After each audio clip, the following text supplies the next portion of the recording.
I'm Michael Cahill. I'm the dean here at Brooklyn Law School, and it is a real pleasure to introduce this latest Sparer Forum. Those of you who know Brooklyn Law School well know that the Sparer Public Interest Program has been deeply woven into the fabric of this institution for some time now, having started in 1986, and over the past 3+ decades, having launched the careers of now over 600 Sparer Public Interest Fellows who are out in the world serving the public good. So it is always a delight to launch an event that is related to the Sparer program and see that it is still going as strong as ever. So welcome to this program. I know you're going to find it informative and illuminating. And I just want to take a quick moment to offer a couple of thank yous. First to some behind-the-scenes people, Christopher Gibbons and Liz Alper, on our event staff, without whom events of this kind would not be possible. Obviously, our events are different now than they might have been in a previous time, but they take just as much work to organize and orchestrate, and Chris and Liz are the people behind the scenes making that happen. Second, as at any Sparer event, I want to take a moment to recognize and thank Professor Liz Schneider, who has really been carrying the Sparer program forward since its inception.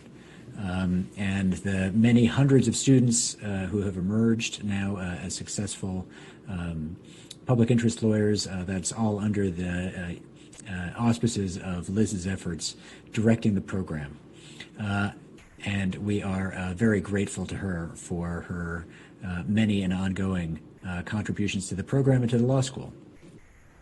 And finally, I'm also happy to say that there is now a cohort of people who are helping carry the Sparer program into the future, of whom I will name just 3 who happen to be involved in this event. So first, lurking behind the scenes and monitoring the chat, we have Professor Priyanka Nair, somewhere, perhaps invisible to you, but nonetheless involved in this program. Second, it's a particular pleasure to have an event of this kind where I can introduce one of the newest members of our faculty, Wilfred Codrington, an expert on election law who is going to serve on our panel and who we are delighted to have joining us just this semester on the faculty. And I'm sure you'll see why we're so thrilled as you hear him talk during this event.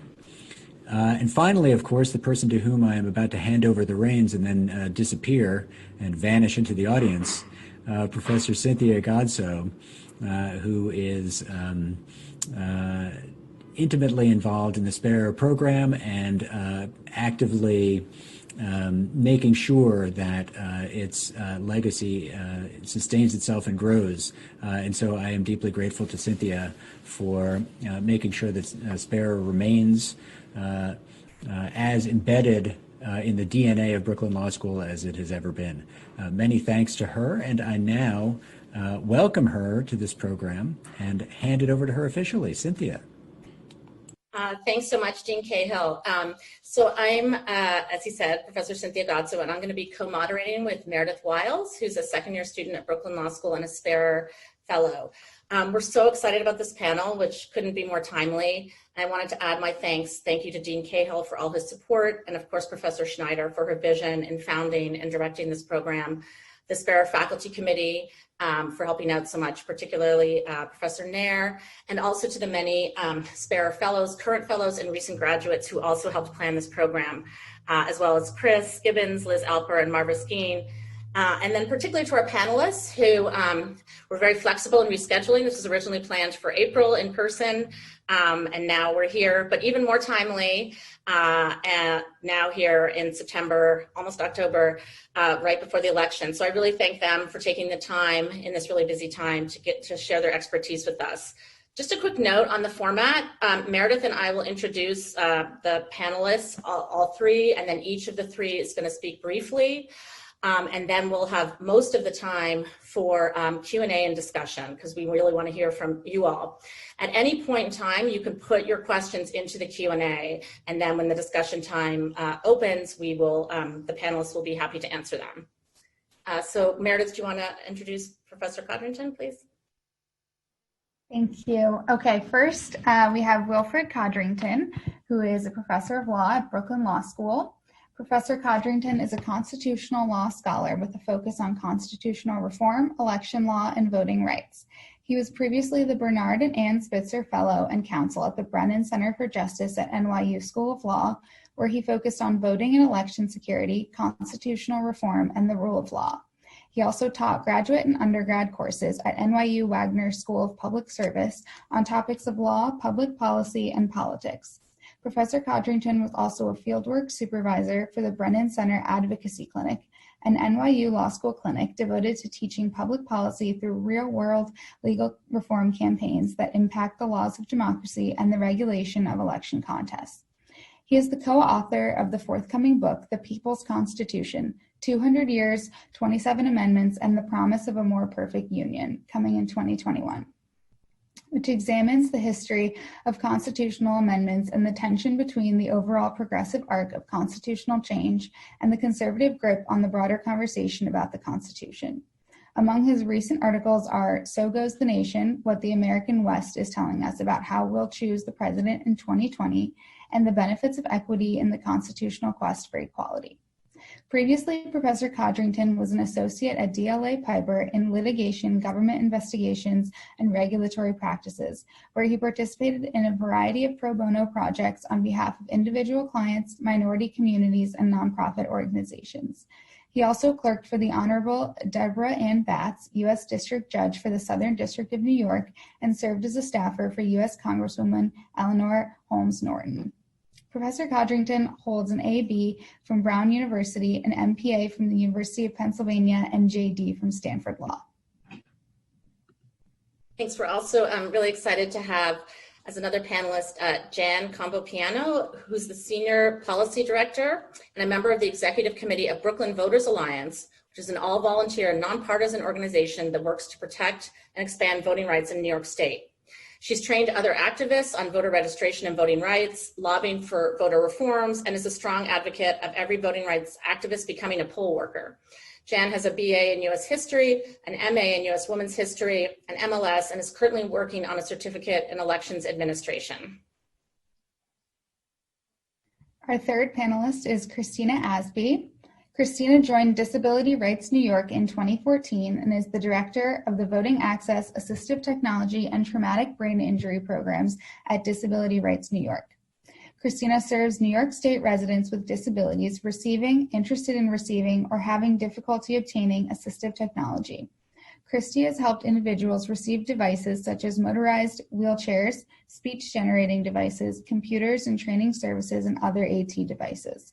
Through the Protection and Advocacy for Voting Access program, Christy advocates for voters with disabilities to ensure voting programs across the state are accessible to all. Christy is experienced in both state and federal litigation, manages complex administrative matters, and negotiates with state and federal agencies on behalf of DRNY clients. She is a leading expert in advocacy for voting rights for people with disabilities and has led DRNY to publish numerous reports about poll site inaccessibility across New York State. Christy received her JD from Vermont Law School in 2011. Prior to law school, she received a BS from Elmhurst College in Chicago, attended a university in Barcelona, Spain, and worked for 2 years in Akita, Japan. So we're going to begin with Professor Codrington, who is first going to lay the groundwork and explain some important historical decisions regarding election law.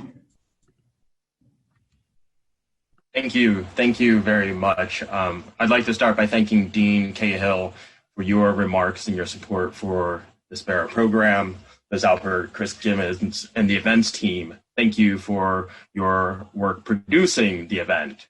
Professor Goodso and Nair, thank you for organizing and reorganizing this forum, and Meredith Wiles, a dedicated public interest fellow and a student in my election law class this semester. And of course, to my co-panelists and all of the attendees, thank you for all your work.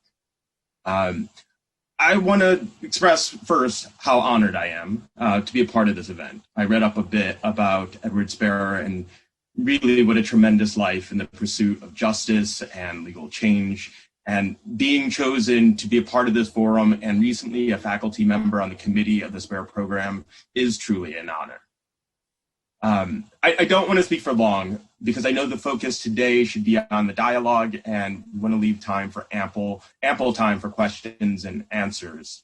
But what I'd like to do is quickly highlight a few important cases that I've been thinking about lately for a number of reasons. Here, I highlight 3 of them for some context to help paint the picture of what our current legal landscape looks like and to describe what the environment looks like from a jurisprudential standpoint. The first case is Bushfigure. This is a 2000 decision, and I'll forgive most of you who don't recall it, as I myself was just a year shy of being able to vote in that election. But the case 2 decades ago, the nation hung in suspense for 5 weeks. And it was because of a nail biter in Florida, where Florida's 25 outcome determinative electoral votes lay in uncertainty. On December 8th, after a series of court challenges over disputed ballots, the Florida Supreme Court, drawing on its authority under the state constitution, not only ordered the manual count of some 9,000 ballots contested in Miami-Dade County. It also redirected every state county to manually recount all undervotes. Now, these are ballots that had intentionally or initially been deemed to lack a clear intent or indication of what the presidential vote was on them. The court did this because there was such a large number of undervotes, including because of faulty ballot designs, and the margin was just so slim. However, 4 days later, the Supreme Court, the U.S. Supreme Court, halted that recount, holding that it would be a violation of equal protection to include the uncounted Florida votes in the final tabulation, absent clear, uniform standards. In a 5-4 ruling, the justices held that there was just simply not enough time to undertake a recount that would meet that standard. And so, despite losing the popular vote by 500,000 votes, George Bush was declared the victor because of his 530 vote lead in the state, which was the only contest that mattered, and that was the Electoral College. The second case is Shelby County versus Holder. And in terms of background here, Section 5 of the Voting Rights Act established the pre-clearance mandate, which gave the federal government the opportunity to object to discriminatory new state voting laws and changes to state voting practices. It did this by requiring states and political subdivisions with histories of racial discrimination in voting to get pre-authorization before changes could go into effect. States could seek review from the Department of Justice for administrative preclearance, or they could seek review from a 3-court panel in DC of judges for judicial preclearance. Section 4B of the Voting Rights Act worked hand in glove with Section 5. It established the formula that determined exactly which jurisdictions would be bound to comply with the preclearance regime. Shelby County out of Alabama challenged the Voting Rights Act, specifically seeking declaratory judgment that both Sections 4B and 5 were unconstitutional. The federal district and the federal appeals court that heard these cases ruled that, in effect, the pre-clearance regime that had existed for half a century, the pre-clearance regime that Congress had reauthorized 5 times, that law that had withstood so many court challenges was a proper exercise of Congress's authority to legislate in accordance with the 15th Amendment. Shelby County appealed to the Supreme Court, asking to reverse all of these judgments. And that's exactly what the Supreme Court did. In 2013, in another 5-4 decision, the Supreme Court held that the most potent section of the most successful civil rights law in history was invalid. Despite 15,000 pages of congressional records suggesting to the contrary, the Supreme Court said that the coverage formula was no good. It was not sufficiently tailored to reflect current circumstances. Our country has changed, the court wrote, and the law could no longer justify an extraordinary departure from the traditional course of relations between the state and the federal government. Caribbean case law from cases about the admission of states into the Union, the court derived a generalized notion of equal sovereignty, and it ruled that this generalized notion of equal sovereignty trumps the 15th Amendment's authorization for Congress to legislate to combat racial discrimination. Our dear late Justice Ginsburg said that throwing out the pre-clearance regime, when it worked and is continuing to work, and to stop these discriminatory changes is like throwing away your umbrella in a rainstorm because you're not getting wet. The final case is Rucho versus Common Cause, and that was decided just last year. Some facts about this. North Carolina has 13 congressional districts, and Republicans had gerrymandered the legislative map such that in 2016, a majority of those seats, 10 to the Democrats, 3 went to the Republicans. And that's despite the fact that Republicans had only won 53% of the statewide vote that year. In 2018, in the midterm elections, Republicans won just 50% of the vote, and yet they maintain a grip on the same 10 seats to Democrats' 3. In Maryland, a different situation was playing out, but pretty similar idea. The state, which is much more Democratic leaning, had to redraw its congressional map because one district had an excess of 10,000 residents. So instead of just cutting that portion off, the plan that they derived removed 306,000 residents from the district and then added a new 350,000 residents to that district. Because of that act to displace and replace a swath of residents, the district had a net gain of 24,000 Democrats and a net loss of 66,000 Republican Democrats. The point here is simple. Separate lower courts ruled that this pair of partisan gerrymanders was unconstitutional. It was discriminatory and it was extreme. And again, the Supreme Court reversed. In yet another 5-4 decision, the justices ruled that it's beyond their power and beyond the power of the federal court to decide when a political gerrymander has gone too far. They lacked the power because they lacked a limited and precise standard to evaluate the claims. Of course, this case was decided in the first term after Justice Kennedy's retirement, Justice Kennedy being the holdout, the optimist that such a judicially manageable standard exists. Now, why do I choose these cases? I did not choose these cases because they somehow paint an exhaustive picture of where we are today. Legally speaking, they certainly do not. The ghost of a number of blockbuster cases continue to haunt us, if you will. But I think that the ghosts of these cases will be howling particularly loud during this time for 2 important reasons. First, over the long term, they raise some key questions that go to the heart of our democratic system. Whether federal courts should intervene or show restraint, the extent to which federal Congress's factual records or lower courts' factual findings should be questioned, the clarity in the standards applied, including standards of review, the wisdom of issuing landmark cases like these on a 5-4 split, or with explicit caveats that they lack precedential value, whether courts should trust the political process to be the arbiter of the political process. Some of these may sound academic, but their implications are not. They have and will continue to have some profound consequences. The second reason I highlight these cases is because something I'm more concerned about in the short term. They have a fundamental impact in who is included and who is not included in our nation's democracy. These cases fit into the theme of this forum, systems of voter disenfranchisement. And this is a concern that is only heightened during this public health crisis caused by the COVID pandemic. So I want to conclude these remarks and then pass it on to Jan Campopiano. But I'm going to add a little nugget of history, as my students know I like to do.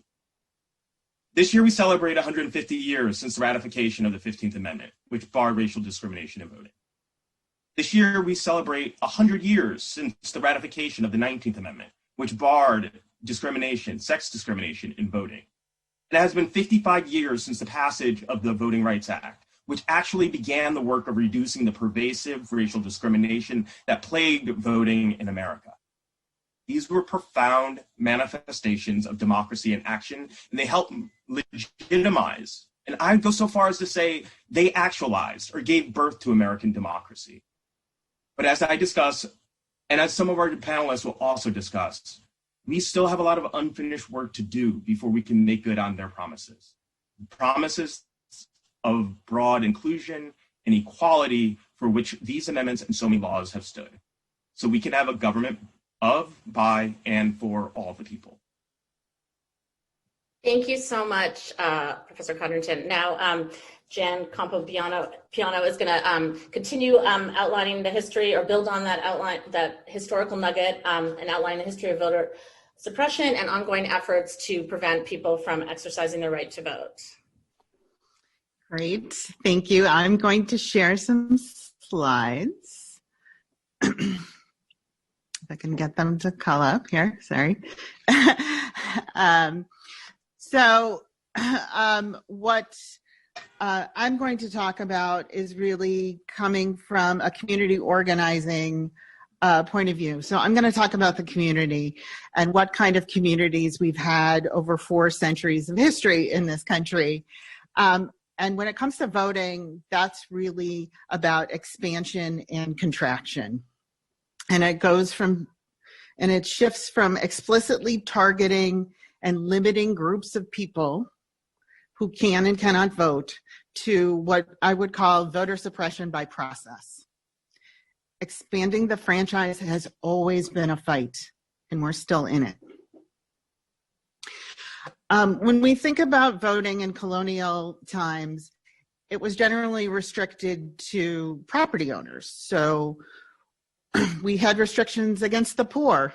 They didn't own property. Against women, are they part of civil life?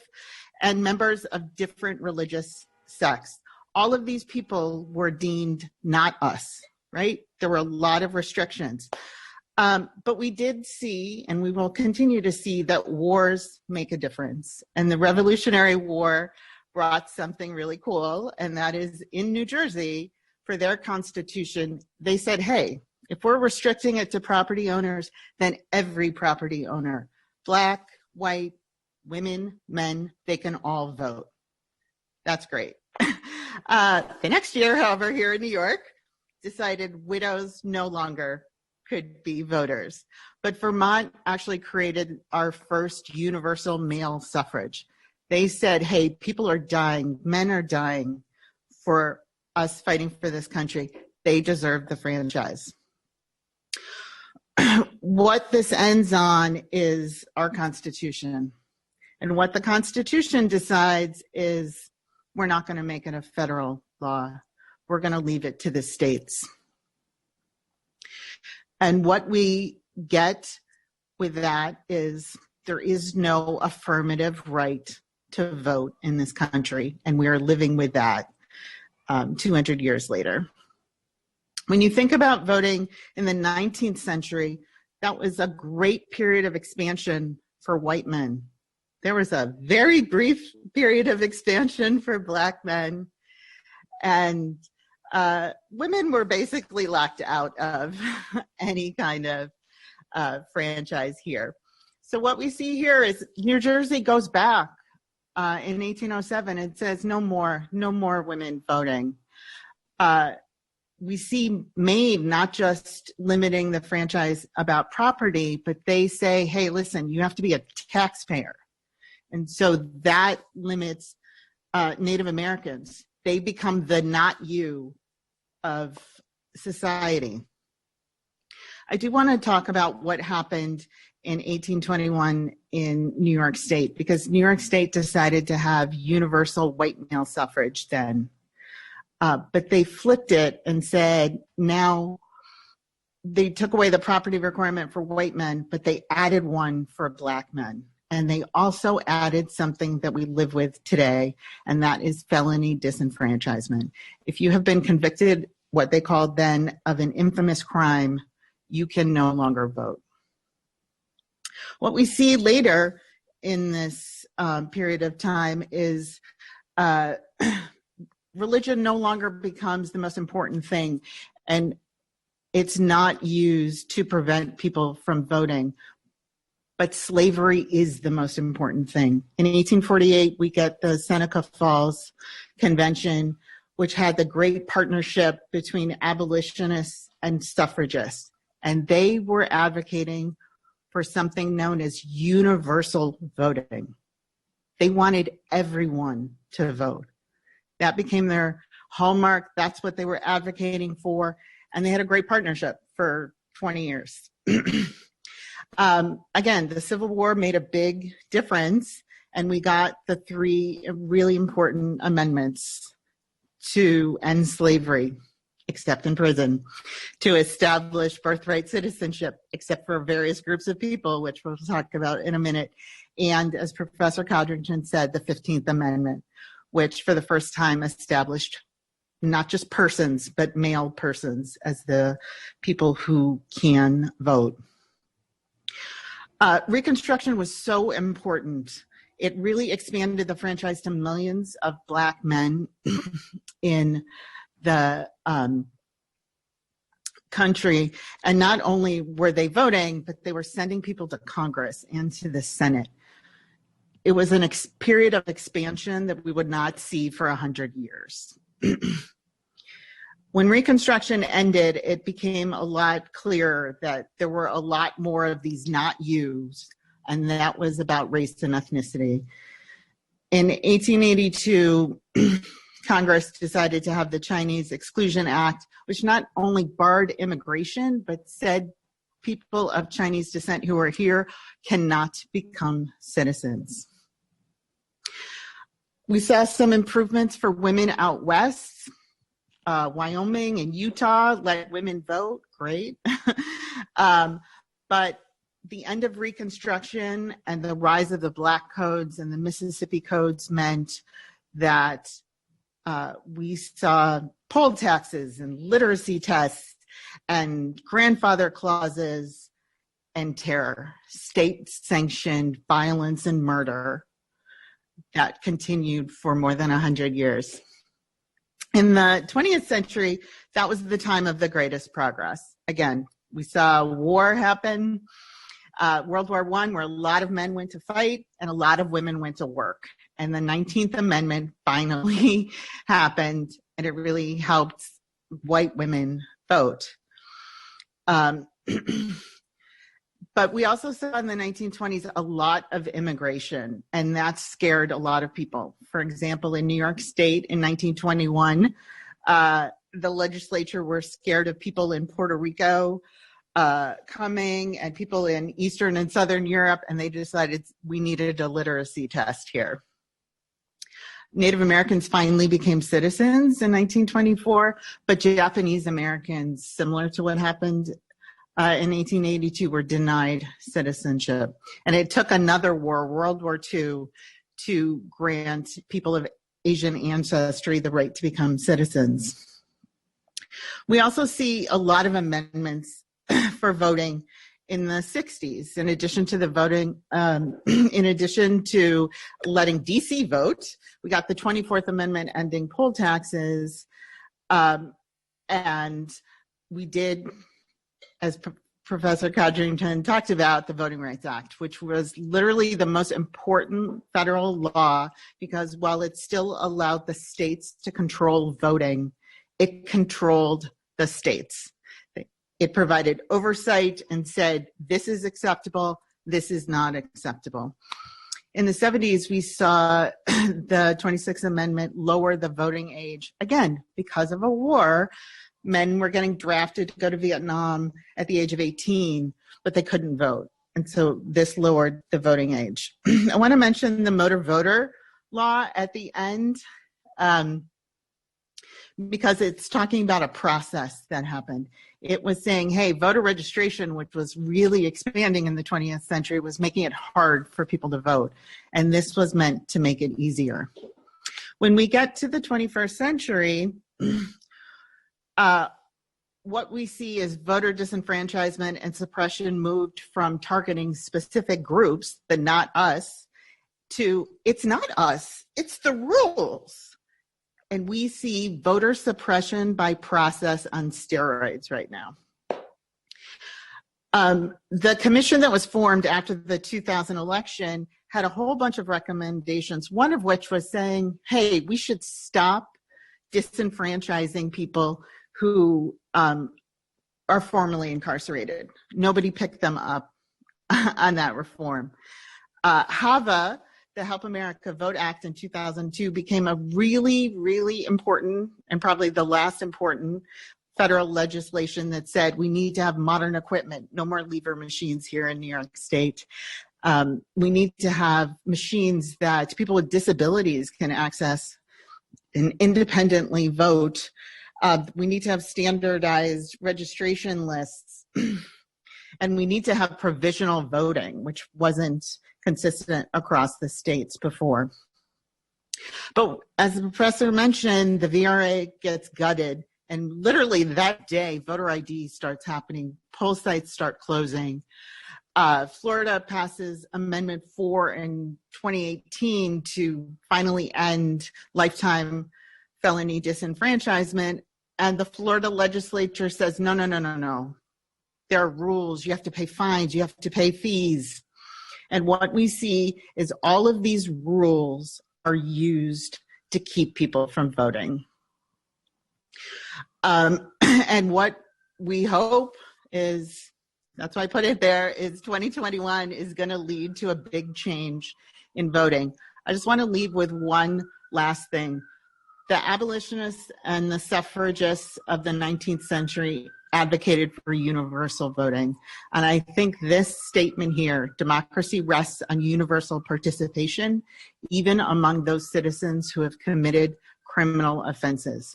Their exclusion affects everyone and diminishes the democratic polity as a consequence.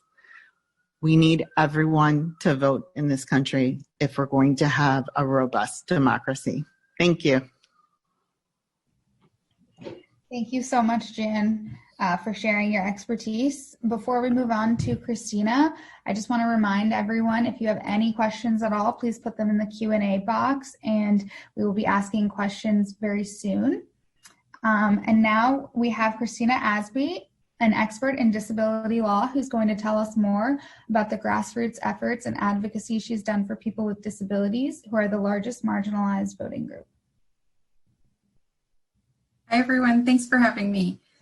Okay, we've gotten a lot of historical information, and that's wonderful. We all need that to sort of get energized for this final push. Today is National Voter Registration Day, so hopefully everyone that's watching has checked their voter registration status, which you can easily do in New York State by simply Googling New York State voter registration lookup, and you'll come right to it. You put your information in, you'll see if you are registered and what the status of your registration looks like.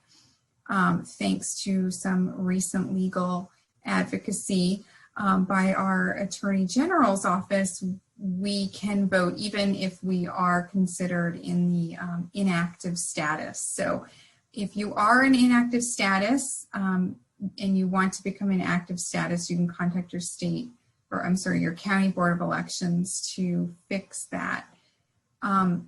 So please, before you go to bed tonight, check your voter registration status. And if you are not registered, maybe you moved and your information did not transfer over to the county that you're now living in, you can make those corrections before October 9th. That's the voter registration deadline. Okay, so I'm Christy. I work at Disability Rights New York. We help people who have issues that relate to disability. We have many programs in our office. We're a statewide office. One of the programs that I manage is the Voting Access program, where we do a lot of outreach, education, training to ensure that voters with disabilities have access to all parts of the large overall voting program in New York State. We also help other states as well understand the advocacy that we're doing, and we share a lot of other information. There is an agency like ours in every state and every United States territory. And a fun fact, Professor Priyanka Nair used to work at our organization. We miss her greatly, and she was wonderful. Priyanka and I worked on many projects together. So if you do have questions about our organization, you can also ask Professor Nair. So right now, we are looking at the news, or maybe your head is under a rock, which would probably be the safest place at this point. But if you are not, you are hearing a lot about disenfranchisement in our current state of our society right now, and so much of the groups that are being marginalized and disenfranchised are impacted because of disability. So disability individuals with disabilities are the largest collective minority group in the country and in the world, according to the CDC and stats by the World Health Organization, I believe. So the disability community is also a very strong voter bloc. Yet, so often, people with disabilities are not part of the equation in conversations, or people are speaking on behalf of people who have disabilities without bringing people with disabilities into the actual conversation that is going to end in policies that directly affect individuals who are living with a disability, who rely on services that are provided through state, federal, or local governments, and who are affected because their livelihood is at stake if a policy is created that negatively impacts how they can live independently in the community. So these are all very real concerns that people that population who has disabilities are facing every day. But inherent in that is a very strong voice with voting. So candidates, certainly from Disability Rights New York's perspective, candidates should really pay attention to the particular needs of voters with disabilities. Disability Rights New York is doing what we can to get the information out to candidates. There are groups that we're working with that are doing the same type of advocacy, bringing candidates in to communicate directly with the people that they are serving. These people, perhaps they have disabilities or know somebody that has a disability. We at Disability Rights have listened to what people with disabilities needs are, and we have responded. So our work in the PAVA program has, that's the Protection Advocacy for Voter Voting Access. It's just the acronym is PAVA. So the work in the PAVA program has historically in DRNY covered the physical access to polling locations, and that even just getting into the polling location so a person with a disability can vote in the same way as a non-disabled voter can. This is still an issue, even though the ADA has been in existence for 30 years. The ADA just celebrated its 30-year anniversary in July, yet today 30 years later, we still have polling locations where people with disabilities, with physical disabilities, cannot enter their polling location that's closest to their home that they've been assigned to, or they have to go across town to a different location that is accessible to them. So these are physical barriers that people are facing within the voting program, and that is a form of disenfranchisement. And we are at Disability Rights New York trying to report these issues, trying to stress with the state and county boards of elections that they need to take accessibility seriously, because at any time, any person, any voter could become disabled. They could become a person with a physical disability that would limit their ability to navigate steps into a polling location, for example. When COVID shut the state and the world down, we faced a real dilemma with how we were going to vote. We had an election, a presidential primary election in April that was postponed to the June state and federal primary election date in late June. And with that postponement came conversations about the need to make voting accessible, safe voting accessible for all people. And at the time, in April, when Disability Rights New York was sitting down and talking to people, we had to change our focus to ensure that we could respond to the needs of people with disabilities through COVID in the same way that our office all across programs was responding to all different types of needs, because when COVID hit, it really affected people with disabilities in such a profound way, where their lives were truly at stake. You know, this population, people who have pre-existing conditions, they are the ones that our government should focus on protecting more. Yet so many people were people that were not even identified as a group that was at risk. And so as a result of the risk of going to the polls on election day, people wanted to vote by absentee for many reasons. And so what we did was we listened to people's responses, and we ended up filing a lawsuit with other organizations, disability rights advocates, and with a private firm, Brown Goldstein Levy. And we responded by filing a lawsuit against the state, or against the State Board of Elections, that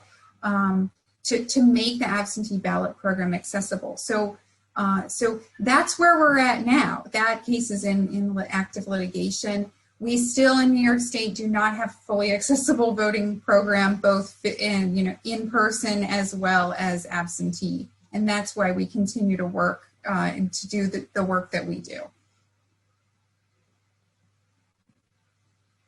Thank you so much.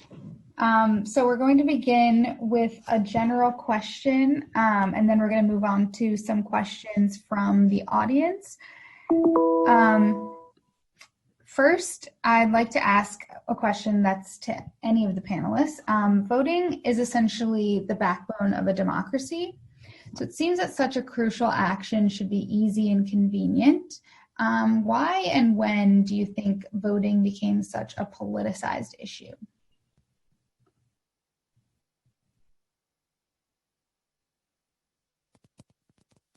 Hi, it's Jan. I will take this as a historian. It's always been a politicized issue. Here in New York, we had Tammany Hall, right? Like we had what is arguably like world-renowned famous for corruption.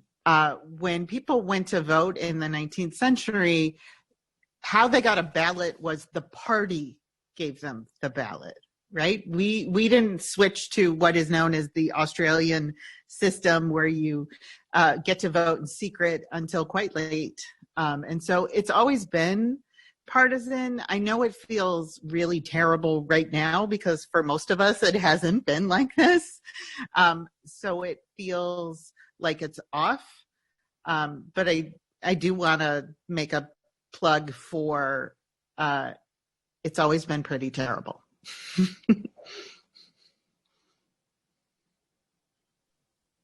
I guess I'll add a little bit to that, just to say that, which is to say, yes, it's started at the start, right?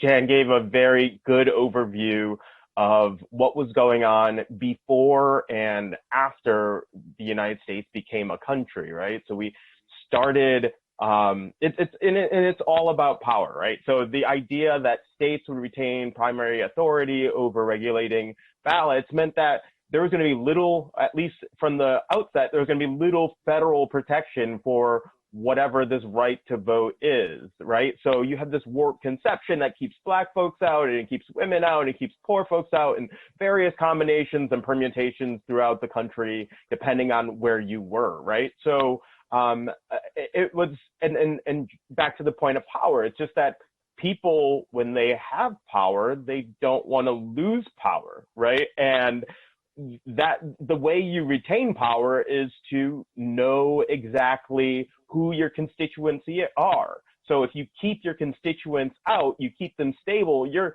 more likely to be able to predict the your success in the election. So people don't want to take bets on expanding the electorate because, you know, those are unknown variables.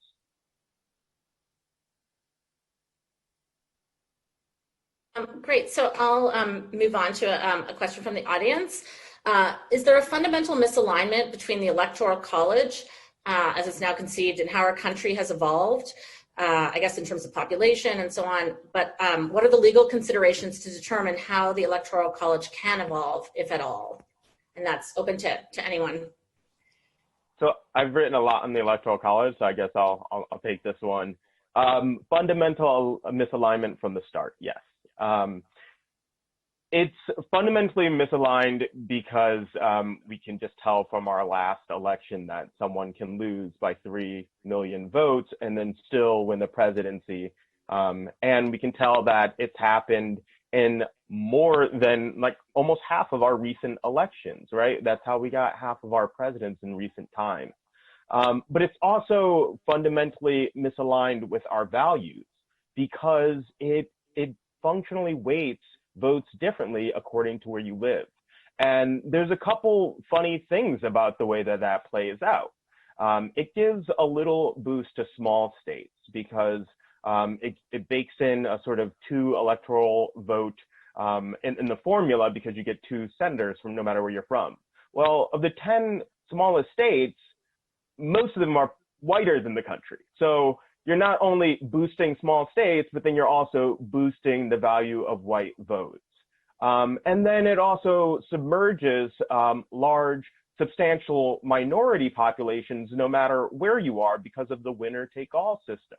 So if you make up 25, 30% of a state's population, as Black people do in the South of quite a few states, it doesn't matter. That doesn't matter because we don't allocate electoral votes proportionally, or we don't count each vote sort of equally. But then also in terms of incentives, right? So we have, it provides a disincentive for a number of things. It provides a disincentive for the way that presidents campaign because presidents only look towards that handful of states that matter in the Electoral College votes.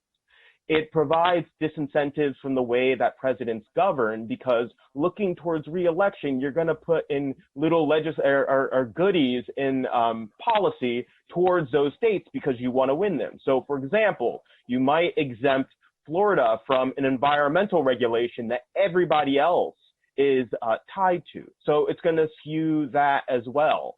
And, you know, I just really fundamentally, I just think it sends the wrong message about who we want to be as a country.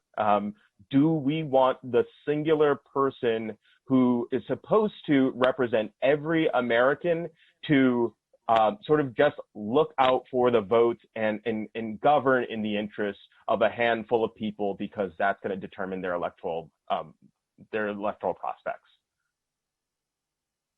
Great. Anyone else want to add in on the Electoral College? So I will say one thing about the Electoral College. It is a systemic issue because the Constitution is built on the states as the system, right? So when we talked about how the Constitution didn't give voting and it left it to the states because the state was the entity that was the function. And so we are living with what that means all of these years later. And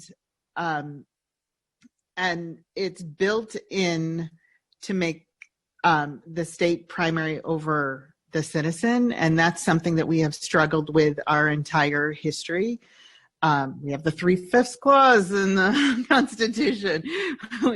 We still allow slavery in prison because of the Constitution.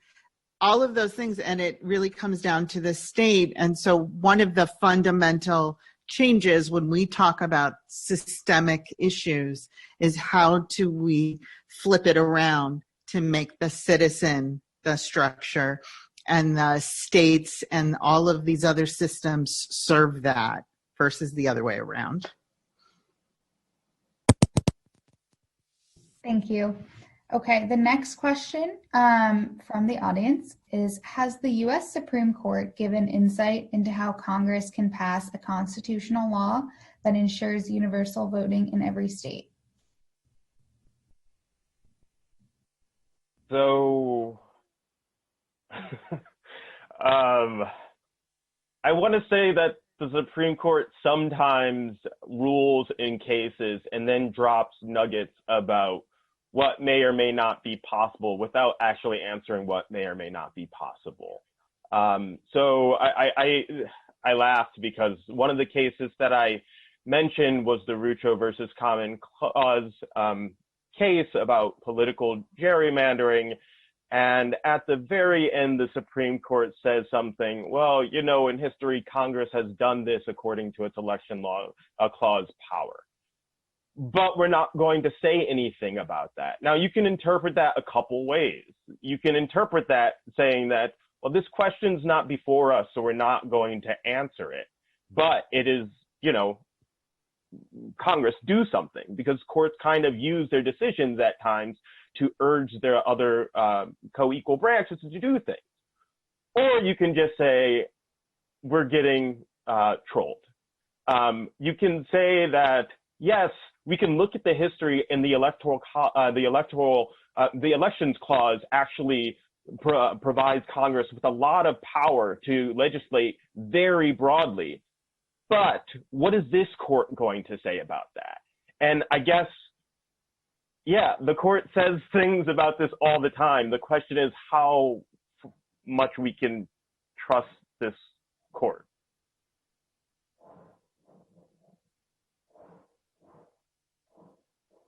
Well, we're going to try and be optimistic. But anyway, I wanted to say on that note that thanks to Christy, I have a question for Christy from the audience, but also thank you for reminding us about voter registration. So it's really important in this time more than ever, you know, for us all to get out the vote. And so thank you for reminding us about that. So Christy, the question is disability, is physical access more of a problem or hearing and seeing a bigger problem? The person says, I'm in Virginia and we have mobile voting stations to carry into the parking lot for physical access. People vote from their car. These machines also have low vision magnification and voice explanation. So I guess it's like, you know, what are the various ways that different kinds of disabilities can present impediments to voting? Right, that's a good question. So in New York State, we have these voting machines. They're called ballot marking devices. We have two different kinds. There's the ES&S version, which is just a company, and then the Dominion version. That's also a company. They have two devices that are used widely across the state. that were a direct response to the Help America Vote Act legislation, the requirements that the voting program be made accessible for people who have disabilities. This was the answer to that. These two voting machines were what's called certified. It just means it goes through this application process at the State Board of Elections level, and then county boards of elections can purchase these machines. These machines were certified over a decade ago, I think. They're old machines. They're basically like a computer type device. Could you imagine using a computer that's 10 years old that largely sits unused for, all but a few days a year? We've seen problems with these devices over the last few years because people, because boards of elections don't necessarily see value in them, because people don't know about them and don't use them on election day. They're machines that are available only at the physical location. You cannot move these devices out onto the street. We don't have the mobile voting capabilities in New York State at this time. We don't have curbside voting in New York State so that people with physical disabilities can still vote in person, even at an accessible polling location. Disability rights New York hasn't really explored the idea of curbside voting because it's just not something that the state has really picked up on. It's not to say that it couldn't happen, but it's I think that it's just not a conversation that we have really grasped here, how we would do it in New York State. With regard to the absentee ballot program, that's inaccessible currently in its current form. We have a solution that's from a we had a solution in June from a preliminary injunction order mandating that the state do something to make their June primary accessible by absentee voting, because through an executive order, the governor of New York, Governor Cuomo, said that everybody has access to vote by absentee ballot in the June election. They really couldn't, the State Board of Elections could not say, oh, well, except the people that have what are called print disabilities that prevent a person from handling a paper ballot. So that was a perfect time to litigate that issue, even though it's been a problem that advocacy groups have been working on for years. And then we have the same, in second preliminary injunction, we have the same, essentially the same program in place for the November election. But after the November election, we don't know what the program is going to look like. Certainly, we want it to be fully accessible. But the temporary solution that's offered in November for absentee ballot voting for people who have print disabilities is only half accessible. You still have, you get an electronic ballot, but you still have to print it. You still have to handle the paper and put it in the mail or drop it off at the polling location, which is, the latter is something that I think most people will opt to do because of the mail system. So, we're talking about physical barriers at in-person polling locations, as well as significant barriers, in the absentee voting program. So that's a long answer to your question about how we don't have curbside or whether we have curbside voting or not. But that's really where we're at right now. 30 years after the passage of the ADA, we still cannot get it together so that everyone has a equal access to vote in terms of disability related issues. Thank you for that. So Jan, you mentioned that the last greatest piece of legislation to positively affect voting rights was the Help America Vote Act. Is there anything on the horizon that will bring more wide-sweeping reform to voting rights, either on the state level or federal level? In other words, where is our legislative lighthouse, or is there one? So in New York State, we did see more changes in the past legislature than we saw in a century in this state. We got early voting. We combined the federal and state primaries. We got pre-registration of 16 and 17-year-olds. You had portability of your voter registration, so it was okay if you moved. You're still registered.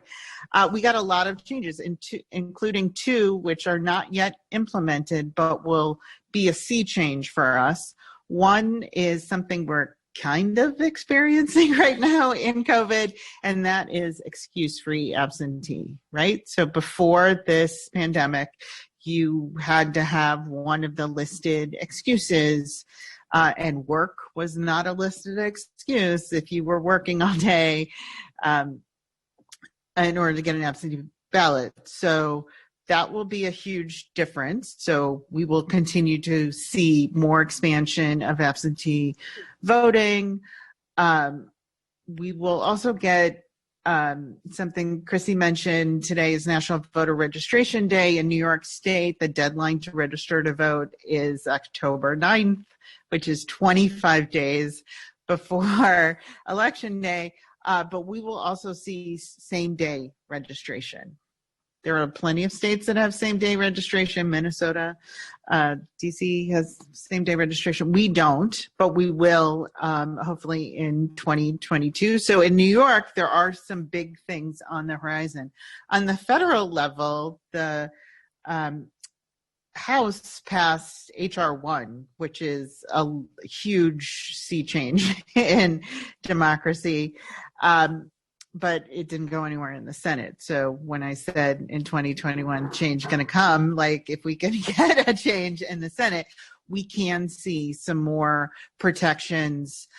We could see the renewal of the Voting Rights Act. On a federal level, that's also in the New York State legislature.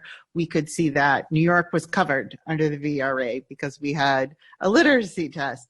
We're still not doing great here, so we could use some oversight. Thanks so much. So there's another question, audience, about voter or impediments to voting for elderly people, in particular people in nursing homes or other kinds of institutional care. And I just wanted to broaden that a little bit to go beyond just the elderly, other people in institutional care, obviously, of course, in prison, as Janice already pointed out, and even after they're released. But to talk, if the panelists could talk a little bit about some of the just like practical impediments to voting that other countries or other jurisdictions do better on, like childcare, time off work, transportation, and whether there's, sort of promising initiatives in that regard, or whether it's something that, again, is very state to state.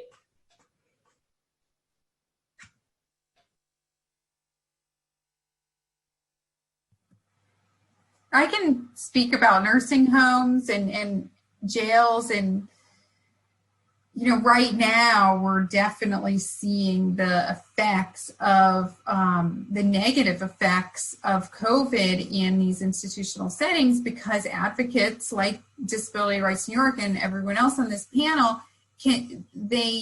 we don't have access. We don't have we have limited virtual access to these facilities, but we don't have physical access. Also, employers are not letting people go out. So you have, double limitations there where really there's just so little access. Disability Rights New York, we do a lot of statewide information campaigns, and what we did, this limited thing that we could do is we sent a letter to all jails in all counties in New York State with a flyer to post that gave the people that were in the jails some information, just general information about like what to do if you want to vote, because people in jails they most likely have a right to vote. And what we heard from this campaign was that there were quite a few county jails that did put our information out, and we did get some response from other advocates hearing about this information that we put out, saying, okay, well, who are you? First of all, like, we're not really, we're well known in some areas of of New York State, but not others. And I think jails is one where we're really not. Disability Rights New York is not really well known, but this raised, this sort of brought to light some questions about how collectively advocates can work to reach out to these institutional settings where people's vote is so critically important. In terms of nursing homes, the communication that we have had with residents in nursing homes, while it's been extremely limited because people are staying inside of their rooms pretty much exclusively, only recently have we gotten some clear guidance from the federal government, the Center for Medicare and Medicaid Services, that explains that people in the nursing home settings have a right to visitors. So what that means is that only now, within the last couple of weeks, have we been given clear authority to go in and to have direct contact with residents, which limited our ability to do anything for June in terms of advocacy and making sure that people were voting. Similarly, state or county boards of elections were not doing anything because they weren't going into these facilities. There's a state law that allows county boards of elections access into the nursing home facilities to help register people to vote, and also to where there would be a large number of absentee ballots that would be requested. The county board can organize people to go into these facilities and help people in these facilities fill out their forms. In some larger facilities, they bring a ballot marking device, the machine that assists people who need help filling out their absentee ballot privately and independently. But that's not possible right now. And there's also been no guidance from the State Board of Elections to the county boards of elections on this issue. When I've asked them several times, I get crickets. And so that's a real problem, from the state level. And then, we had no guidance from the federal government. It's just a whole host of issues where we're really limited. And so individuals in these facilities, they don't have any information on how to get what they need to vote because they have no one there to assist them. So certainly, to inspire us all to sort of work together or not, and just like duplicate efforts multiple times because, maybe one of our letters will get through to them. But, it's definitely something that Disability Rights New York is incredibly concerned about.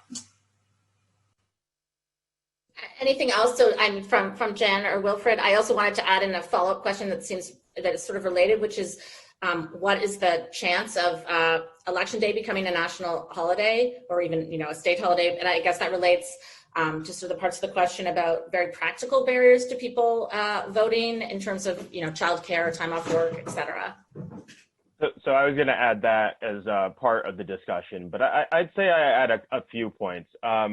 First, you asked about comparative to other places. There are some states that actually make Election Day a holiday, including in Kentucky, in Mitch McConnell's own Kentucky.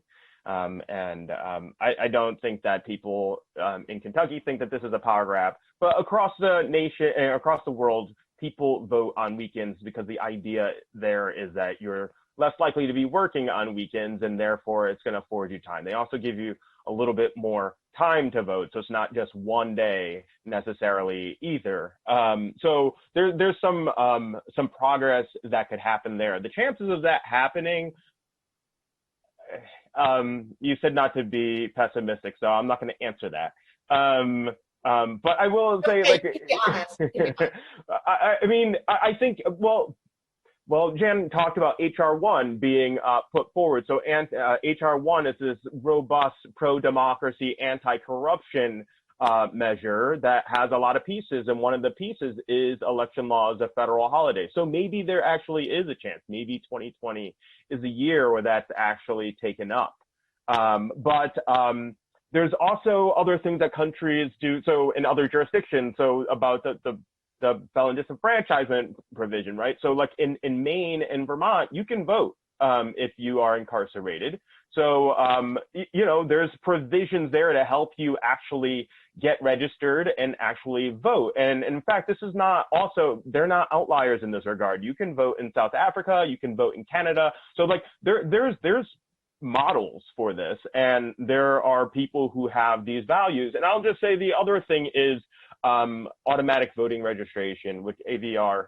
And that the idea there is pretty simple. It's that you shift the burden for being registered onto the government, right? So what happens is when you come in contact with some of these government agencies, you have to opt out to being registered, right? And we know how this works psychologically. If you have to opt out to something, you're more likely to remain in. They do this with your contributions to retirement, for example, right? So if you start with the default that you have to give to your retirement fund, you're going to give. You're less likely to opt out of that. So these are things that jurisdictions do both domestically and internationally that can make some of these problems, these burdens on people lightened. Can I just follow up about Election Day as a holiday, which, you know, totally fine. Great to have Election Day as a holiday. But I do want to say that doesn't really help what we've just experienced, and that is essential workers still have to go to work, right? People who are in stores still have to go to work. People who work in hospitals still have to go to work. So Election Day as a holiday is a good thing, but it's not enough. Having early voting, having expanded vote by mail, these all have to work as a system. There's no one answer for all of these things. Election Day as a holiday is not going to be the answer. So I just want to put that out there.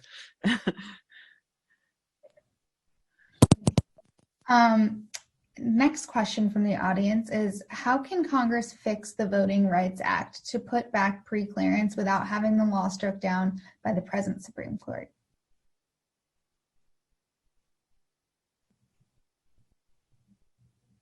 Yeah, so there's another bill out there, HR 4, which is to restore the Voting Rights Act and creating a new formula. So the one that the court had some particular distaste for in the Shelby County decision would be replaced. I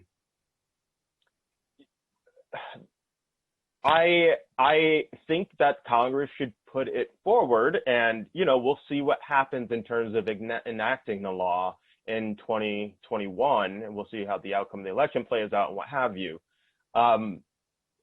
My concern is the court's pretty strict test about the Voting Rights Act formula, right? So in the 1960s, when the Voting Rights Act was initially upheld, the court said that the reach of Congress under the 15th Amendment was very extensive, and it trumped any sort of states' right sort of dictate to the contrary. In Shelby County, that was flipped. The idea became that this is now something that needs to be justified, and it scales back Congress's ability to legislate under the 15th Amendment. And then they set out a test that the current burdens have to justify the current circumstances. So it is, you know, without more, it's anyone's guess whether the formula that Congress puts forward is going to appease this Supreme Court. And I am trying not to depress people, but notably, John Roberts has been after the Voting Rights Act since he was a wee attorney in the Department of Justice. So even if he were the swing vote at some point, I don't know that it's going to satisfy him. We'll see. Again, they drop nuggets sometimes in saying Congress can do this, Congress can do that. Maybe that is actually the path, that's the breadcrumbs that we need to follow to actually get the job done. We'll see. It's possible. Right. Well, I think I gave you you all too big a mandate, given current events, not to depress people. Maybe we can like energize or enrage people into energy. So if they're not already. So another question, all these great questions from the audience. Thank you, audience. Will there come a time when we'll be able to vote online? Something that some of you were just talking about. It seems that would increase accessibility for at least all those who have access to a computer. What obstacles prevent this from happening? And for any prognosticators, I hope I pronounced that right, on the panel, in what year do you think this would actually become a reality? Hi, it's Christy. That is the question that we will be forcing the court to answer, hopefully, in our accessible absentee ballot lawsuit. So that lawsuit's called Hernandez et al. Versus New York State Board of Elections. And the issue of voter security is really one that's in the news. And the issue of whether or not the ADA trumps the arguably unsupported arguments that certain parties are making that online voting is not secure enough, that has never been addressed in the courts. It has been addressed by quite a few states, and these states have online vote, or essentially like just boiling it down to online voting, electronic voting, where they have electronic receipt of ballots and electronic return of ballots. So it exists in states. It exists in more states now than ever. And this year alone, there were several states that added the fully online voting option in June, and they did it very fast. And they were not concerned about the security conversation because largely it's an unsupported conversation. There's very little evidence to show that the fully electronic voting is inherently dangerous or subject to fraud. However, we don't know what New York State will say in our lawsuit, but certainly it's something that needs to be tested by the courts, and it's probably not something that will be tested one time by one district court, by one federal district court. It's probably going to be a long, drawn-out conversation in the same way that just electronic ballot delivery has been. So, just to give you some background, the first case that was brought into court with just the electronic delivery, not talking about electronic submission of your ballot, just getting it in your inbox, filling it out on your computer with your technology and printing it out. That case was brought in Maryland in 2000, and it resolved in 2014. Maryland does not have a fully accessible ballot to date. Many states don't, that even, where litigation sat and ended. So we cannot predict where this is going to go. I mean, I think that that's the bottom line. Certainly, we are trying to bring together security experts to support fully online voting. That's an ideal situation.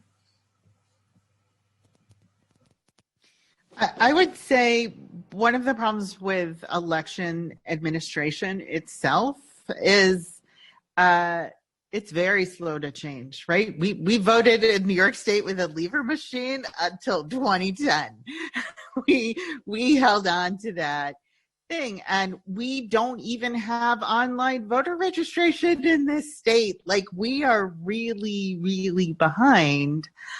And so it's hard to predict when we would have online voting.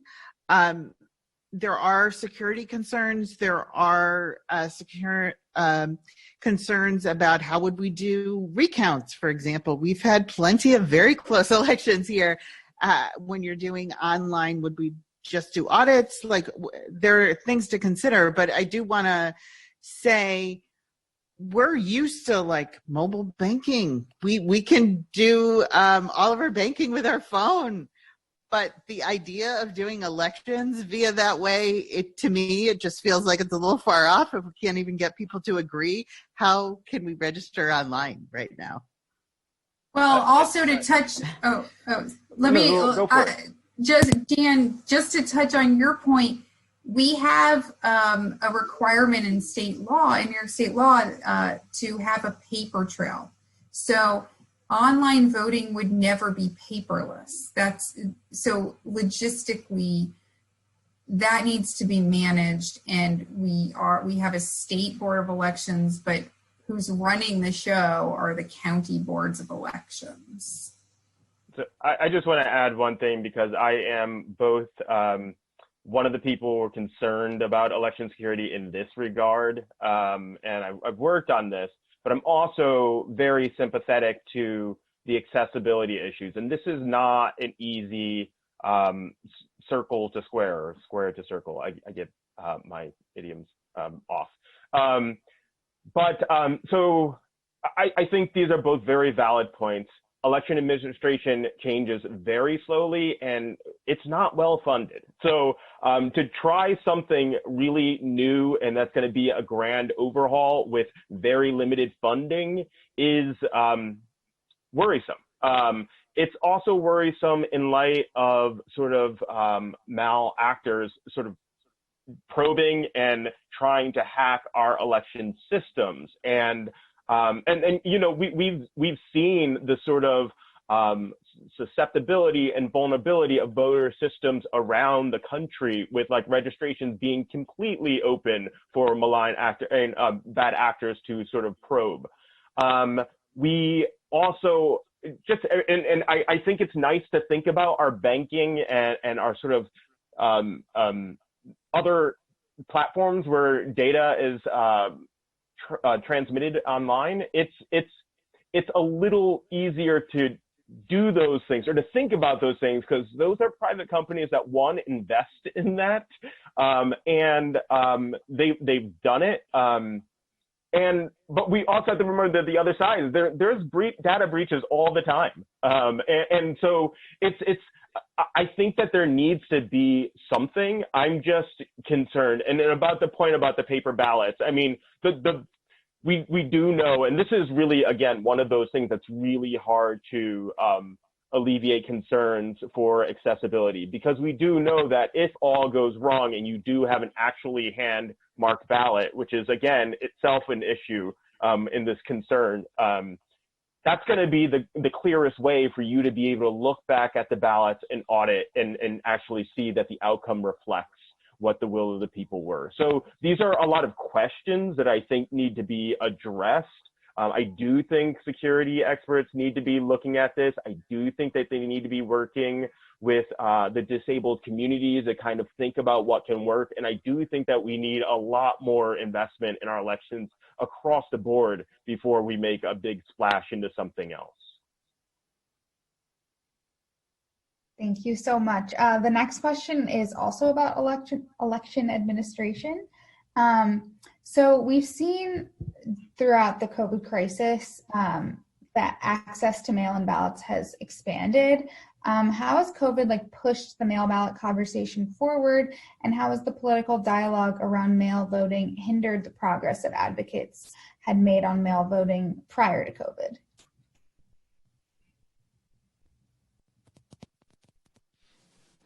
So there are 5 states that do primarily vote by mail. And in all of those cases, it took a long time to get there. COVID basically meant we had to turn on a dime in states all across the country. And as I mentioned, here in New York, we didn't even have excuse-free absentee, so nobody was used to voting absentee. We have seen amazing progress, shout out to positivity here, in between actually getting the system up and running. We got, for the June primary here in New York, for example, we got an online way to ask for an absentee ballot. We never had that before in New York City, for example. And for the general election, we actually have tracking because they're using the U.S. Postal Service tracking, which we didn't imagine. Advocates really didn't imagine that we could get that up and running so quickly. So there are positives there, but when you are talking about election administration, we went from a state where, even in a presidential general election, and probably less than 4% of the ballots were absentee, to they're like 40% of the ballots, and just the structure and systems and processes that are needed. We didn't know who won many of those races from that primary for 6 weeks. Like, we just couldn't deal with it here in this state. And on top of that, we have the politicization of the U.S. Postal Service, and the deliberate slowing of the mail, which is like incredible to think about right now. We have the president yelling fraud every 2 seconds about absentee voting and vote by mail. And it's hard to know. And if you're not aware of what these systems are, it's not surprising that people are getting turned off by the idea of absentee voting or vote by mail. And people do want their ballots to count. When I mentioned HAVA, one of the provisions of HAVA is when you vote provisionally or by affidavit here in this state, you get informed whether your vote counted. But in a lot of states, when you vote absentee, you are not informed whether your vote is counted. And what we're hearing now is a lot of fear, and people are afraid. And instead of trying to make it so everyone can vote, it is becoming this political, partisan fight about one side saying it's all fraud, somebody else saying something else, and your average person who just wants to vote and feel like that vote and know that their vote counted is sort of being collateral damage right now. Yeah, and I'll add to that by saying that when a poll was taken in April, I think it was a Pew poll, it was about 75% of Americans supported universal access to mail voting. And this included a majority of Republicans as well. I'm not sure that that's going to be where it is right now because of the way that vote by mail and sort of the election systems generally have been pilloried by the president and his cronies. But I want to do two things. One, I want to talk about a real issue about vote by mail that we really should be talking about, and that is the rejected ballots, right? So because there are 5 states, as Jan just said, that primarily do vote by mail, and they are primed in the process, right? So they've been experienced in this and they know how it works.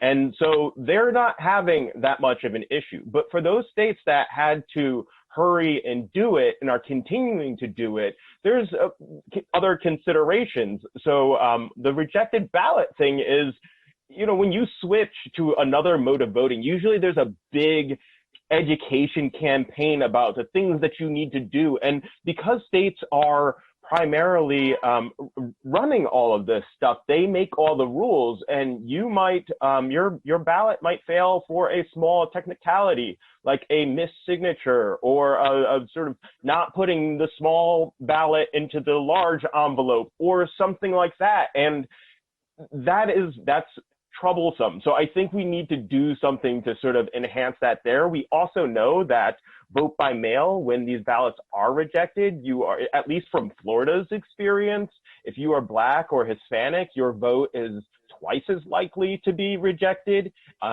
So that itself is a problem. So I think we really need to focus on the real problems of making vote by mail easier, as opposed to the sort of imaginary problems, or worse, making problems by taking out your sort of issues with the postal service onto the electorate in the lead up to an election, whether that's related to the election or other labor issues and other things that you kind of have gripes with. So I really we need to be thinking about to perfect the problems with vote by mail, to make sure that every vote actually counts, and particularly during this time. Thank you. The next question is for Professor Codrington. This audience member wrote, your career trajectory has led you from private and pro bono work to public policy and ultimately where you are now in education and authorship. In many ways, we're facing a death of civics education in the U.S. How has your experience and trajectory provided you insights into what we can do education-wise to affect change in our political processes, including voting rights? Sure. So I want to start out by saying I started in the public and I left to the private sector for a little bit. So, but and that's quibbling. But my reasons for even going to law school and the public policy school were to do civil rights work and to do the work of expanding and protecting democracy. But you're correct. It has given me, I think, a pretty unique perspective in terms of ways we think about democracy and the way that we try to ensure that it's protected and the ways that we don't. I do think that there's a problem with civic education. I think that needs to start early, very early. And I think that the part of the big reason why we have public education in general are to educate people to be good citizens. So I think when you start hearing things like sort of education about the political system being problematic, or even doing things that are related to sort of a more involved citizenry, like doing early registration for high schoolers because they're about to be qualified to vote. I think that what we're only doing is you're only hurting the system. But I also think that we need to be cautious about all of the information that we're given. And that's to the extent that it relates, especially to the extent that it relates to our democracy. And I say this again at an unfortunate time where information about our democracy and our citizenry is sort of being used as a sword to actually get us disengaged and not want to participate. We have one of the lowest participation rates of voters in the world. There's no reason for that. Must be cultural reasons why this happens, but there's no real reason this should be happening. But because of these things, we are able to be easily exploited by foreign actors or domestic actors about what we believe. That is happening again, with way more outsized influence on communities of color. Black communities, for example, in Detroit are getting robocalls and false information about the election. We have state-sponsored misinformation and disinformation. Our own attorney general is lying about prosecuting voter fraud, saying one person had 1,700 instances of mail-in voter fraud. And that's coming from the highest platform of our country. And our president obviously is inflaming this problem. And we know, again, why. There's a psychological reason here, right? This is what one person calls the liar's dividend, right? You say something publicly, you say it early, you say it often, and that anchors that as the reality, as the baseline for people who hear it, right? So right now, all this is it's so sad that an administration that has sort of bungled the health crisis that we are in right now, is doing things to our democracy that makes it worse and harder to vote during that health crisis. So I think it just has exposed me generally from working from one place to another is that we all need to be doing more, and that includes taking responsibility for actually looking into what we're told and questioning what we're told and seeking out sort of right information so we can participate and engage.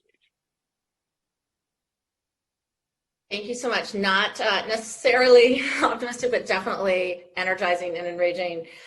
So I have a question from the audience, more to the ground for us as voters and I guess concerned citizens in general. What can we do to make sure that the votes we cast are actually counted? In this year's New York State Democratic primary, which in New York is, the race that matters, tens of thousands of votes were disqualified for technicalities. How do you propose mitigating these technical impediments? So I have a positive for everyone, and that is there are changes from what happened in June to now, one of which is the ballot envelopes got redesigned. So now it is very, very clear what you're supposed to do. As I mentioned, most people have no idea. They have never voted absentee before, and they saw those two lines. They didn't know which one to do. They were confused. They signed the wrong one. There was nothing happening. So your absentee ballot will also come with an instruction about how to do it. So that's a positive.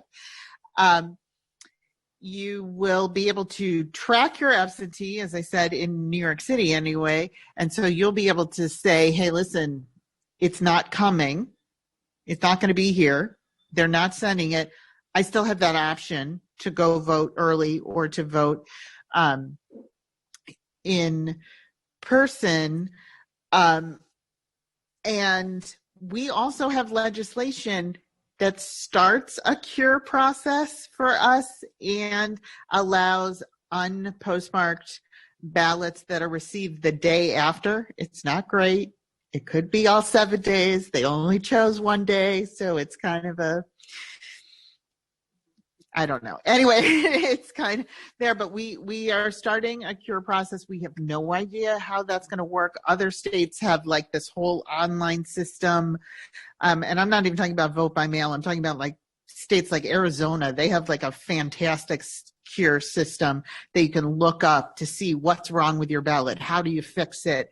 What time do you have to fix it? We're going to get a letter from the BOE. So that's better than nothing, but it's not great. So there will be massive amounts of changes.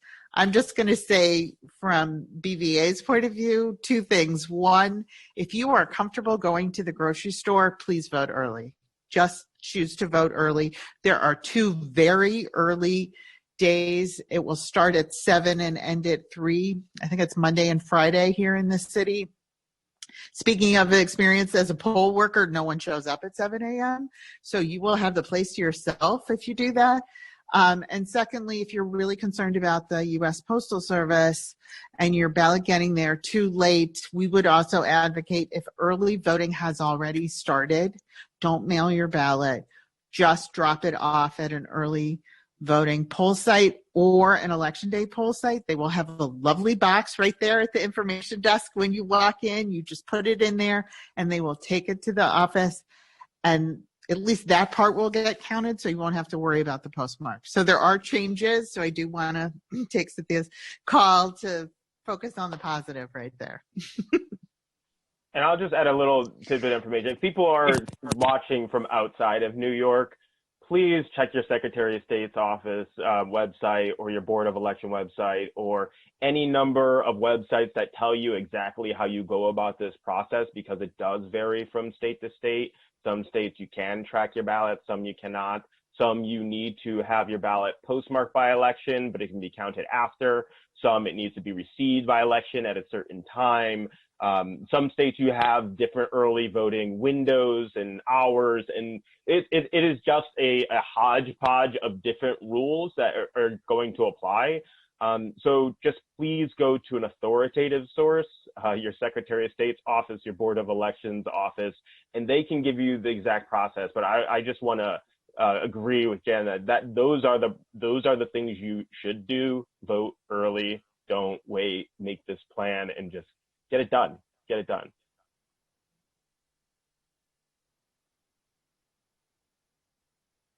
Okay, so we have, I think what will be our final question in this amazing conversation. So looking for from the audience again, and thank you to the audience for all these great questions. Looking forward to November, what are each of your biggest concerns, each of the panelists' biggest concerns going into this election? And it's a two-part question, so some extra is, what should law students and activists be looking to for encouragement or look at suspiciously for foul play? So whoever wants to start, but all three of you have to weigh in on this, and it doesn't have to be positive. I'll start because I've been mulling over a bunch of nightmare scenarios, but I guess I have two scenarios that really bother me. One is the idea which you're hearing about, and this can happen in any election, but people are raising it up for the presidential election in particular, that that we have a tendency to want to know the outcome immediately, and that there will be false reporting or incomplete reporting either by news outlets or other people, and it kind of goes viral about what the results are saying, and that will have some people be declared winners or declare themselves winners, and it just change after some time, after days or what have you. So I guess the idea there, the way you can sort of prepare yourself for that is to just don't think you're going to get the answer immediately. Think of this as an election week or election fortnight, because we are under tremendous strain right now in a lot of places. Even if they are trying to do their damnedest to make sure your vote counts, they're dealing with a lot of sort of anxiety and stress and sort of systematic problems, and they're trying to do their best under those circumstances. So just be prepared to wait and don't believe the first thing you hear. I guess my big concern is at the presidential level. And I'm going to tell you, I try not to be overly presidentialist in my thinking. I think that Congress has a lot of powers that Congress needs to be exercising.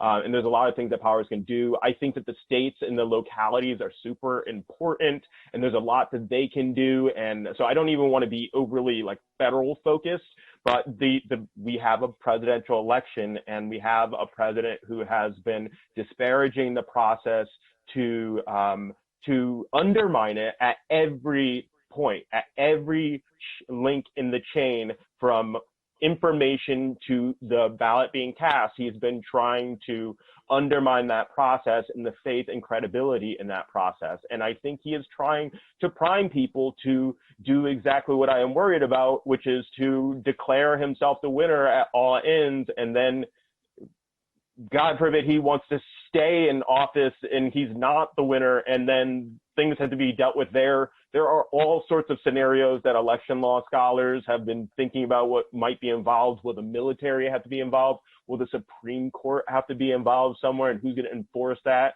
Particularly now that we have 8 on the court, and like that might not be a good thing. How does Congress sort of play out in terms of counting elections and electoral votes if this is all disputed?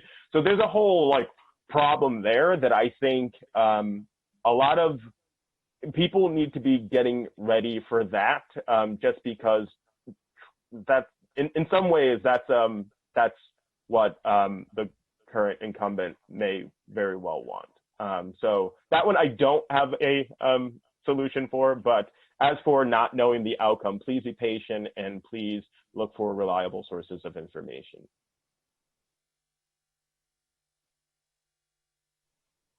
Jan or Christy?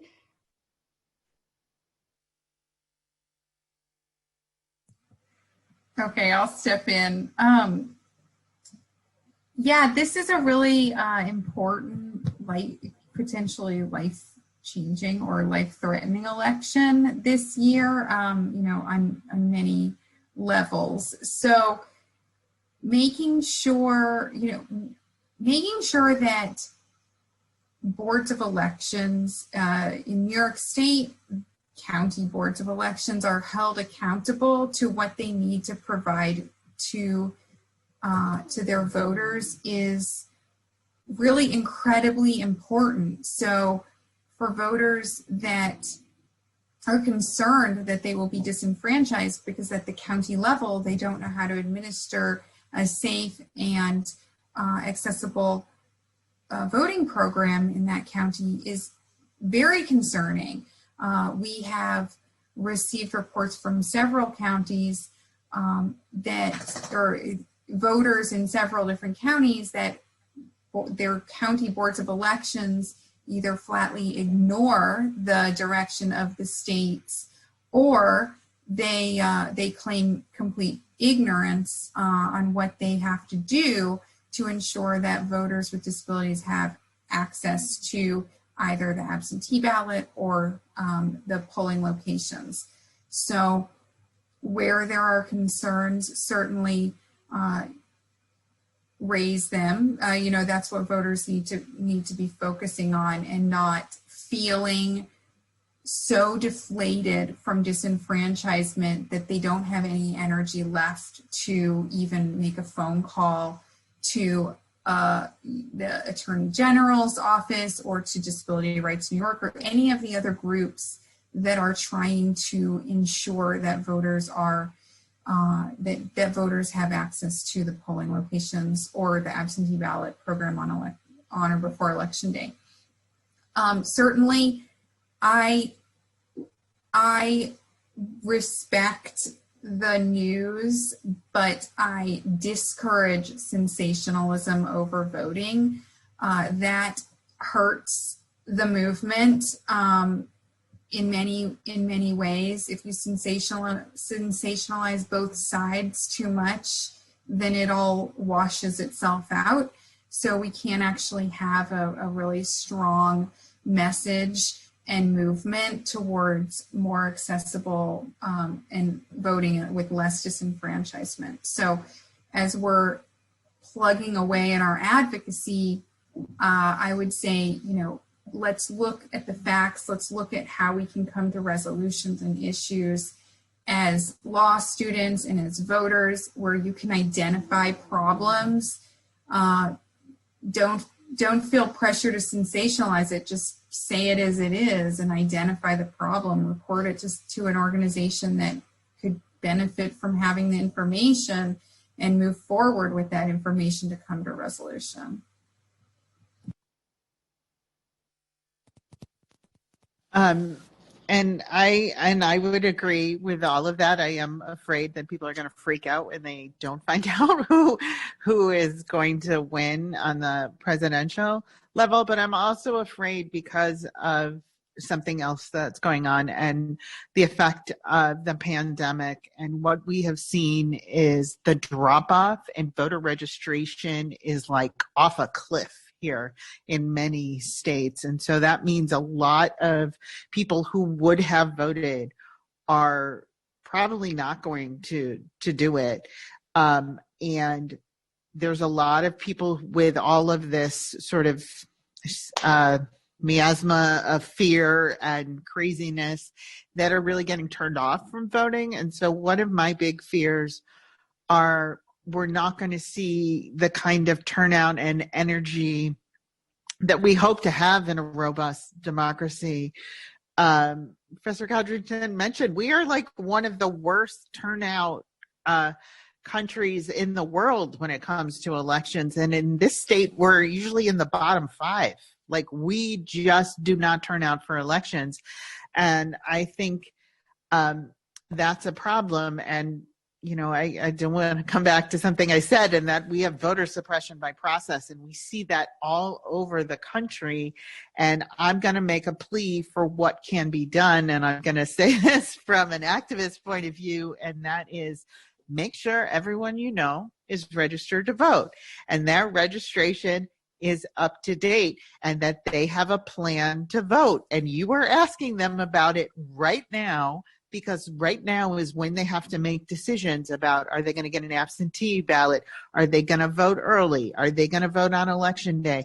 So all of us can do that work. And I'm also going to make a huge plea for, if you care about elections, be a poll worker. I'm telling you, you are the person who makes sure that somebody gets a ballot. If you really care about it and you feel safe enough to vote, to work an election, or you can work an election. It's a really long day, I have to admit, election day, especially in this state where it starts at 5 and ends at 10.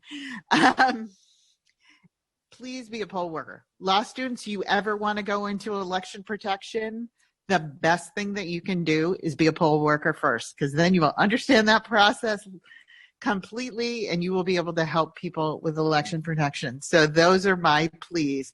Make sure everyone's registered to vote. Make sure they have a plan to vote, and make sure either you or someone else you know volunteers to be a poll worker. Yeah, and that poll worker point is just so important right now.